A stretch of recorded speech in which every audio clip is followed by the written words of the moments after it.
વાત કરીએ સંખેડાની તો સંખેડા તાલુકામાં ડીબી પારેખ હાઈસ્કૂલ ખાતે વિકસિત ભારત વિકસિત ગુજરાત અંતર્ગત નારી શક્તિ વંદના કાર્યક્રમ યોજવામાં આવ્યો હતો। આ કાર્યક્રમમાં મોટી સંખ્યામાં મહિલાઓ હાજર રહી હતી અને આ તકે સંખેડા તાલુકાના સ્વસહાય જૂથોને 1 કરોડથી પણ વધુ સહાય આપવામાં આવી હતી। નારી શક્તિ વંદના કાર્યક્રમની સાથે કૃષિ મેળાનું પણ આયોજન કરવામાં આવ્યું હતું। ખેતીને લગતા વિવિધ સ્ટોલો ગોઠવવામાં આવ્યા હતા। મોટી સંખ્યામાં બહેનોએ કૃષિ મેળાનો લાભ લીધો હતો।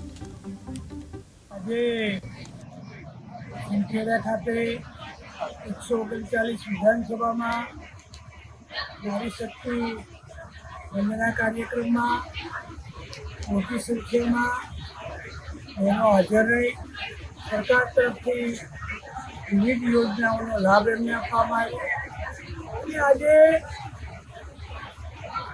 મને કહેતા અમે એટલા માટે થાય છે કે ધારી તલાવની કંટેશ્વર જે ગામ છે એ ઘાઘર નદીને કિનારે આવેલું છે।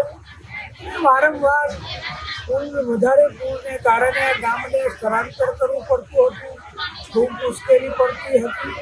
આપણી વચ્ચે એક જ ગામ એવું રહેલું છે, તો આ ગામની રજૂઆતને કારણે મકસૂદભાઈ બધા આગેવાનોએ મને રજૂઆત કરેલી અને આ પુલ મંજૂર કરવા માટે માનનીય મુખ્યમંત્રીને મેં રજૂઆત કરેલી।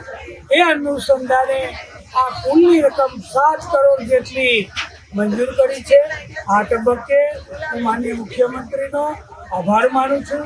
અને બીજું કામ કાશીપુરા સજનપુરા જે રોડ છે એની બાજુમાં જે હેલિકોપ્ટર ઉપર જે સ્લેબડન બનાવવાની કામગીરી થઈ છે, મંજૂર કરી છે, એ રકમ પર મંજૂર થઈ છે। ભારત વિકસિત ગુજરાત નારી શક્તિ વંદના કાર્યક્રમ સંખેડા મુકામે 139 વિધાનસભાનો કરવામાં આવ્યો, જેમાં ખૂબ મોટી સંખ્યામાં બહેનો ઉપસ્થિત રહી આજે સંખેડા તાલુકાની વિધાનસભાની સ્વસહાય જૂથોની બહેનોને 1 કરોડથી પણ વધારે સહાય આપવામાં આવી છે। 137 વિધાનસભામાં 50 લાખથી વધારે અને 138 વિધાનસભામાં પણ 50 લાખથી વધારે બહેનોને સ્વસહાય જૂથોની સહાય આપવામાં આવી છે।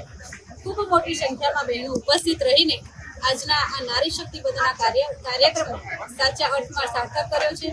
માનનીય નરેન્દ્રભાઈ મોદી સાહેબ અને માનનીય ભૂપેન્દ્રભાઈ પટેલ સાહેબનો ખૂબ ખૂબ આભાર વ્યક્ત કરીએ છીએ કે આજે બહેનો પોતે પગભર બનીને આત્મનિર્ભર બનીને આજે પોતાનું અને પોતાના ઘરનું ગુજરાન ખૂબ સારી રીતે ચલાવી રહી છે।